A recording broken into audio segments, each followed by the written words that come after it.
नमस्कार, मैं हूं बिलाल और आप देख रहे हैं मेरे साथ नेशन 24 न्यूज। चलिए बुलेटिन में सबसे पहले बात करेंगे बल्लभगढ़ की। आपको बता दें कि यहाँ पर बल्लभगढ़ के गांव चंदावली का रहने वाला नीरज सैनी ने यहाँ पर बॉक्सिंग में मेडल जीतकर अपने गांव, अपने परिवार और अपने शहर का नाम रोशन किया है। मेडल जीतने के बाद से गांव में पहुंचने पर उसका फूल माला पहनाकर गाने के साथ ही भव्य स्वागत किया गया। इस मौके पर गांव के सैकड़ों लोग मौजूद रहे और उन्होंने नीरज सैनी को फूल माला और साथ ही मिठाई खिलाकर उसका स्वागत किया है। वहीं नीरज सैनी का कहना है कि यहाँ पर पिछले 6 महीने से वो तैयारी कर रहे थे, जिसका नतीजा उन्हें मिल चुका है। घर अपने गांव पहुंचे और जहां पर पहुंचने पर उनका स्वागत किया गया। उन्होंने जो है बड़ा ही गर्व महसूस हुआ है और साथ ही वहीं नीरज के कोच का भी कहना है कि नीरज शुरू से यहाँ पर मेहनत लगातार कर रहा था, जिसका नतीजा आज हम सब के सामने है। सर क्या नाम आपका? रोहतास से नहीं, आज बेटे की जीत हुई है और गांव पहुंचा है, कितना ये गर्व महसूस हो रहा बहुत लिमिट से ज़्यादा थी। है? तैयारियों की अगर बात की जाए तो किस तरीके का सपोर्ट और तैयारियां रहती थी आपकी तरफ से? सपोर्ट तो हमारा बहुत तकड़ा थी, लेकिन बहुत ज़बरदस्त है। काफ़ी दिन से हमें बहुत बड़ा इंतजार था इस चीज़ का, बहुत कई साल गांव से। के लोग इस स्वागत के लिए खड़े हुए हैं। हाँ, गांव के लोग स्वागत के लिए बहुत बहुत पब्लिक है, बहुत खुश है गांव के लोग भी। क्या नाम है आपका? नीरज बॉक्सर। आज आपने गोल्ड मेडल जीता है, कौन सी गेम में गोल्ड मेडल जीता आपने? मैंने एशिया टाइटल मैच कब से तैयारी कर रहे थे और किस तरीके का मुकाबला है जो गेम में आपका? मैंने 6 महीने से तैयारी कर रहा था और ये मैच मेरे लिए बहुत हार्ड था। मुकाबला जीतना किस तरीके का रहा आपका गेम? बहुत अच्छा रहा। आज अपने गांव पहुंचे हो, लोगों का स्वागत कर रहे हैं, माला पहनाकर। कितना कुछ गर्व महसूस हो रहा है आपको? बहुत गर्व महसूस हो रहा, बहुत ज़्यादा। सर, आज गोल्ड मेडल जीत के गांव लौटा है, कितने गर्व का महसूस हो रहा है आपको? मुझे बहुत गर्व महसूस हो रहा है। एक्चुअली इसने प्रोफेशनल बॉक्सिंग में नीरज हमारा सुपर वेल्टरवेट में एशिया का चैंपियन बना है, बांग्लादेश को हराकर। इसने 11 जून को नोएडा में मैच हुआ था रामाज्ञा पब्लिक स्कूल में, और वहाँ पे बांग्लादेश के बॉक्सर को पहले राउंड में 1 मिनट 55 सेकंड में हराकर एशिया चैंपियन का खिताब जीता है। तैयारियों की अगर बात की जाए तो किस तरीके की तैयारी रहती है? हमने नीरज के लिए कम से कम 5-5 घंटे की तैयारी करी है, और इस मैच के लिए मैच हमारे लिए बहुत इंपॉर्टेंट था, क्योंकि ये एशिया टाइटल बेल्ट का मैच था एशिया चैंपियन बनने के लिए। आगे हमारी तैयारी वर्ल्ड चैंपियनशिप के लिए रहेगी, जिसमें वर्ल्ड चैंपियनशिप का टाइटल खिलाएंगे हम नीरज को। सर, क्या नाम आपका? प्रमोद सैनी। प्रमोद जी, आज आपके भांजे ने गोल्ड मेडल जीत करके गांव का तो शहर और देश का नाम रोशन किया है, कितना गर्व महसूस हो रहा है? बहुत गर्व महसूस है और नीरज को पूरी सपोर्ट करते हैं हम। तैयारी की अगर बात की जाए तो कितना सपोर्ट जो है आपकी तरफ से? हमारा फुल सपोर्ट है, जैसे नीरज कह देता है वैसे हम करते हैं और हमेशा इसके साथ खड़े रहते हैं। तो आज गोल्ड मेडल जीत कर गाँव लौटा, गर्व हो रहा है? बहुत गर्व है जी, हमारे गांव अजरंदा वालों को गर्व है। आए हैं साथ, बहुत लोग आए हैं। चारधाम यात्रा यहाँ पर शुरू होने से पहले आप बता दें कि यहाँ पर यात्रा के नाम पर भी ठगी के लगातार मामले सामने आ रहे हैं। कुछ दिनों पहले ऑनलाइन बुकिंग कर यहाँ पर चारधाम यात्रा की जो है हेली बुकिंग में यहाँ पर ठगी का मामला सामने आया था और उसके बाद अब एक और नया मामला सामने आया है, जिसमें एक शातिर ठग को यहाँ पर गिरफ्तार किया गया। बद्रीनाथ में होटल की फर्जी बुकिंग कर लोगों से लाखों रुपए की ठगी करने वाले आरोपी को चमोली पुलिस ने राजस्थान के भरतपुर से गिरफ्तार किया। बद्रीनाथ धाम में होटल बुकिंग के नाम पर लोगों से ठगी करने वाले आरोपी को पुलिस दबोचने यहाँ पर कामयाब रही। आरोपी को पुलिस ने राजस्थान के भरतपुर से गिरफ्तार किया और इस पूरे ठगी के खेल का खुलासा किया है। जी बुकिंग थी, तो इसमें 420 आईपीसी के तहत मुकदमा पंजीकृत किया गया। एक संयुक्त टीम गठित की गई, थाना गोपेश्वर से एसएसआई और एसओजी की टीम जो अकाउंट डिटेल्स हैं वो पता चला कि वो भी फेक आईडी से अकाउंट डिटेल्स बनाए गए थे, और लगभग 1 महीने में 27 लाख से भी ज़्यादा का ट्रांजैक्शन हो रखा था, और देश के विभिन्न श्रद्धालुओं से इसी तरह से धोखेबाजी की गई थी। तो इसमें टीम द्वारा जब और कार्रवाई की गई तो ये पता चला कि ये जो पूरा गैंग है ये भरतपुर थाना कामा क्षेत्र से ऑपरेट कर रहा है। और चलिए बात फरीदाबाद की करेंगे। आप लोग यहाँ पर खेड़ी पुल की भरत कॉलोनी में कुछ शरारती तत्वों की तरफ से दंपति के साथ मारपीट करने का मामला सामने आया, जिसमें शरारती तत्वों ने शराब का नशा करने और साथ ही यहाँ पर जोर जोर से डीजे चलाने की मनाही पर तांडव किया। दंपति और साथ ही एक और उनके ही यहाँ पर एक परिजन को बुरी तरह से उसके साथ मारपीट की गई। ये सारा घटनाक्रम सीसीटीवी कैमरे में कैद हो गया है। इसके बाद पीड़ित लोग इलाज के लिए जो है बीके अस्पताल में पहुंचे और वहीं उनका कहना है कि अपर पुलिस में रिपोर्ट दर्ज करने के बावजूद पुलिस ने मामले में अभी तक कोई कार्रवाई नहीं की है। मेरे पड़ोस के लोग वहाँ जो है शराब लेके हाथ में आए, वो भी दिखाते हुए वो अंदर को ले गए अपने। वो फिलहाल जो है इससे जो है वो पहले भी कर चुके हैं, पहले भी शोर शराबा कर रहे हैं। रात को 2 बजे के टाइम पे उनकी गाड़ी हमारे आके गेट पे खड़ी होती है। मैंने कौन लोग हैं वो? उनको पूछे तो सर ये जो हमारे पड़ोस का मकान है साइड का, उसके उनके किराएदार हैं। मुझे इनके बारे में जानकारी नहीं है। इसमें जो है कई सारे लोग आते हैं, कभी कोई आता है कभी कोई आता है। उन लोगों ने सोमवार को रात को हम बाहर आके खड़े हुए, ये जो है हमसे झगड़ा कर लिए, मारे हमें दोनों को। हाँ, कह रहे हैं कि हम जो है यहाँ पे डीजे बजाएंगे और शराब पिएंगे। जो हमें क्या नाम है उन लोगों का? हाँ, जो हमें वो बबलू नाम है और रितेश उनके जो है कोई दोस्त हैं। उनकी वाइफ ने हमें घसीट के बाहर निकाल के मारा।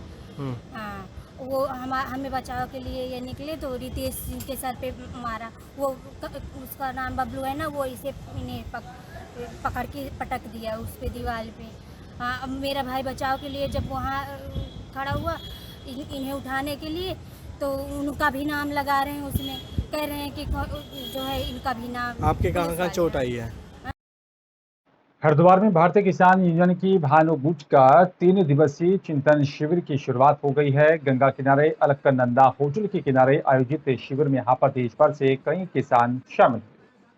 चिंतन शिविर में यहाँ पर किसानों ने केंद्र सरकार से किसान आयोग के गठन और साथ ही स्वामीनाथन आयोग के अनुसार किसानों की फसलों का न्यूनतम समर्थन मूल्य घोषित करने की मांग की। भारतीय किसान यूनियन के राष्ट्रीय अध्यक्ष भानु प्रताप सिंह ने कहा है कि कांग्रेस की सरकारों ने किसानों की जो है उपेक्षा के लिए, इसलिए आज देश में कांग्रेस की सरकार नहीं है और उनकी प्रधानमंत्री नरेंद्र मोदी से यही मांग है कि यहाँ पर देश के किसानों को उनकी फसलों का उचित मूल्य मिले और उनकी मांग पूरी नहीं होती तो वो सरकार के खिलाफ संघर्ष करेंगे। सरकार से मांग है किसान आयोग का गठन कर दीजिए माननीय प्रधानमंत्री जी। सब आयोग बने हैं, क्या किसान में क्या बदबू आ रही है? सब आयोग में, किसी आयोग का नाम नहीं लूंगा, सब आयोग बने हैं, किसान आयोग क्यों नहीं बन रहा है? किसान आयोग बनना चाहिए और किसान आयोग में किसान आयोग का अध्यक्ष किसान होना चाहिए, ईमानदार किसान।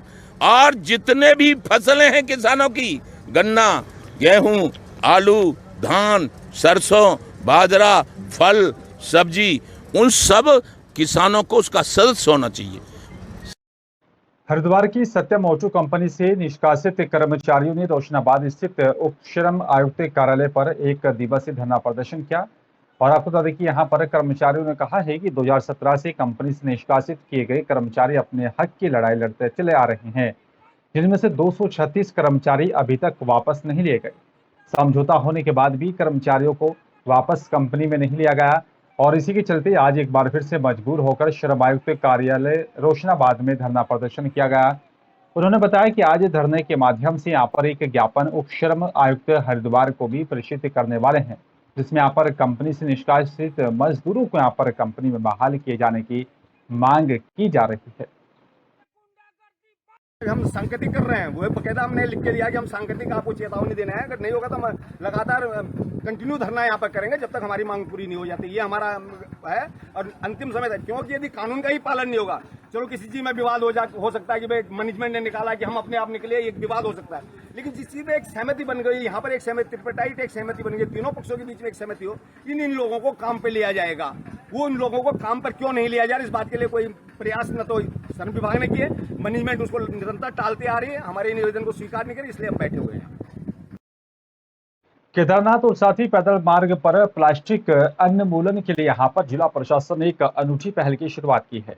प्रशासन ने यहाँ पर एक सामाजिक संस्था के साथ पैदल मार्ग से धाम तक 65 दुकानों पर QR कोड वाले एक बोतल बंद पानी यहाँ पर दिया गया है और यात्रियों से यहाँ पर इन बोतलों की खरीद पर 10 रुपए अतिरिक्त लिए जा रहे हैं।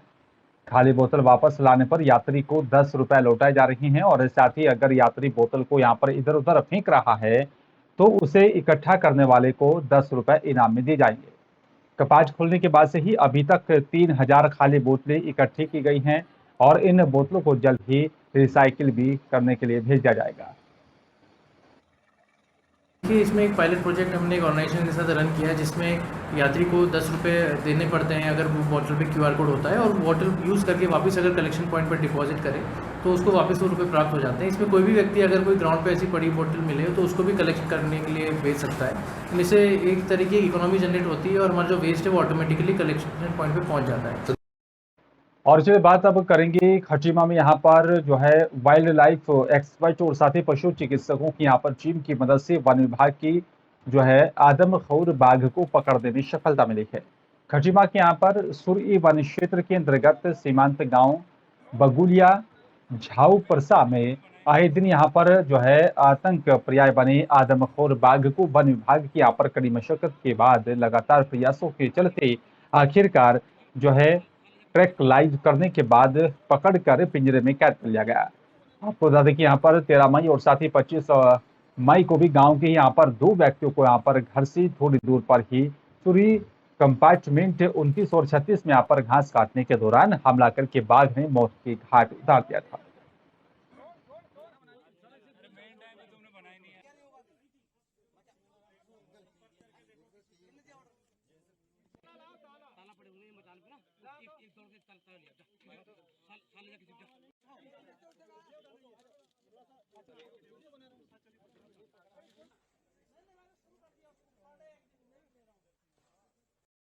लक्सर खानपुर की तहसील प्रशासन बरसात में बाढ़ के दौरान यहां पर राहत बचाव कार्य को अभी से तैयारी में लगाया है। एसडीएम ने यहां पर इसे लेकर लेखपालों की भी बैठक बुलाई थी और बताया जा रहा है कि उन्होंने यहां पर बाढ़ के लिहाज से संवेदनशील क्षेत्रों में लोगों को यहाँ पर शिफ्ट करने के लिए भी भवन चिन्हित करने के लिए साथ ही यहाँ पर वहां बिजली पानी की सुविधा उपलब्ध कराने के निर्देश जारी किए। लक्सर तहसील क्षेत्र में गंगा और साथ ही सोलानी नदी के बीच में यहाँ पर बसा हुआ है और इसी कारण तहसील के अधिकांश गांव बाढ़ की दृष्टि से यहाँ पर संवेदनशील हैं और अभी बरसात का मौसम शुरू होने वाला है। और बताया जा रहा है कि तहसील प्रशासन आपदा आने पर अभी से राहत बचाव कार्य में जुट गया है। मंगलवार को भी बता दें कि यहाँ पर एसडीएम गोपाल राम बिनवाल ने तहसील के सारे लेखपालों के साथ बैठक की और आगामी तैयारियों को लेकर मंथन किया। आगामी मानसून अवधि को देखते हुए लेखपालों को बाढ़ चौकियों की व्यवस्था दुरुस्त करने और जो बाढ़ राहत शिविर हैं उनकी व्यवस्थाओं को दुरुस्त करने के निर्देश दिए गए और इसके अतिरिक्त जो संवेदनशील क्षेत्र हैं बाढ़ से संबंधित उनको चिन्हित करने के साथ साथ वहां पर क्या आवश्यक व्यवस्थाएं की जानी है और क्या जरूरत है इसके संबंध में बैठक ली गई थी। और इसमें जो बाढ़ चौकियां हैं और जो आपदा राहत शिविर बनेंगे उनका भी विजिट मेरे द्वारा इसके बाद किया जाएगा और जो भी आवश्यक व्यवस्थाएं होंगी वो दुरुस्त किया जाएगा और बाढ़ की स्थिति में सभी व्यक्तियों को राहत प्रॉपर मिले इसका प्रयास किया जाएगा। और बात लोहाघाट रोडवेज बस स्टेशन के पीछे साइड रेलिंग ना होने के चलते यहाँ पर यात्री के खाई में गिरने से जो है बताया जा रहा है कि हादसा हो गया, जिस कारण एक यात्री खाई में गिर गया था। गनीमत यह रही कि यहाँ पर यात्री आधी खाई में पेड़ पर ही अटक गया और गंभीर दुर्घटना हो सकती थी। मौके पर मौजूद पुलिस कांस्टेबल हिम मेहरा ने यहाँ पर तुरंत स्थानीय लोगों की मदद से यात्री को रस्सी के सहारे बाहर निकाला। वहीं लोगों ने कहा है कि रोडवेज बस स्टेशन के पीछे रेलिंग नहीं होने के चलते ये हादसा हुआ, जिससे यात्रियों के साथ यहाँ पर हादसे लगातार हो रही हैं और अगर यहाँ पर रेलिंग लगा दी जाए तो हादसा ना हो। लोगों ने यहाँ पर कहा है कि इससे पहले भी 1-2 हादसे हो चुके हैं। लोगों ने प्रशासन और साथ ही नगर पालिका से रोडवेज स्टेशन पर रेलिंग लगाने की मांग की।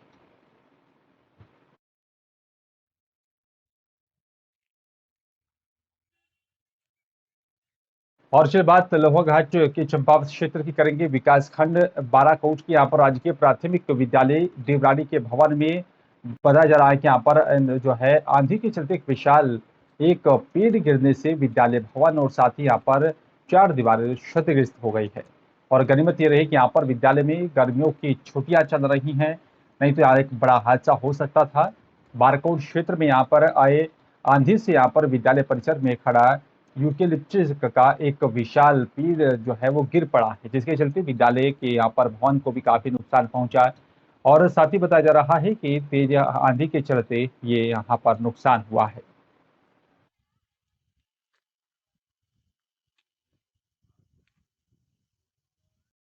चलिए बात मसूरी की करेंगे। आपको बता दें कि यहाँ पर संस्कृत भाषा की महत्व और साथ ही संस्कृति के यहाँ पर प्रति जागरूकता को लेकर श्री सनातन धर्म संस्कृति महाविद्यालय में एक प्रदर्शनी का आयोजन किया गया। इस मौके पर वक्ताओं ने कहा कि संस्कृत भाषा विश्व की सबसे प्राचीन भाषा है और संस्कृत से ही यहाँ पर अन्य भाषाओं की उत्पत्ति हुई है, लेकिन इसके प्रचार प्रसार को लेकर जागरूकता न होने के कारण आज संस्कृत भाषा अपना अस्तित्व खोती जा रही है और इसके लिए सभी को आगे आना होगा।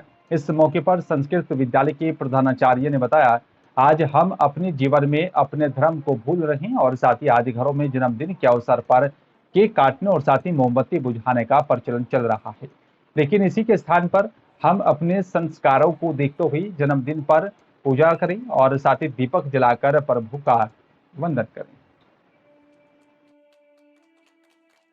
ये प्रदर्शनी जो लुप्त होती क्रियाएं हैं और जो हमारे ऋषि मुनियों का ज्ञान है, उस ज्ञान को अक्षुण्ण बनाए रखने के लिए एक कार्यक्रम रखा गया था और ये आगे बढ़ता जाए, यही इस भावना से ये कार्य किया गया। आज केक परंपरा चल रही है, जो बड़े दुख की बात है कि हमारे केक की परंपरा हर घर में घुस चुकी है और केक की परंपरा के बजाय जन्मदिन पूजन। वाजस्त्रवा आर्य जी इस सनातन धर्म संस्कृत महाविद्यालय मसूरी के द्वारा आज ये अपनी जो प्राचीन भाषा संस्कृत है और जो अपनी वैदिक प्राचीन संस्कृति है उसको रुचिपूर्ण बनाने के लिए, समाज को जागरूक करने के लिए, बच्चों को उससे शिक्षा प्राप्त कराने के लिए एक प्रदर्शनी का आयोजन यहाँ पर किया गया है। और जो ये प्रदर्शनी यहाँ पर आयोजित की गई है निश्चित रूप से हम सभी के लिए। और फ्लैश बुलेटिन में मेरे साथ सिर्फ इतना ही। नमस्कार।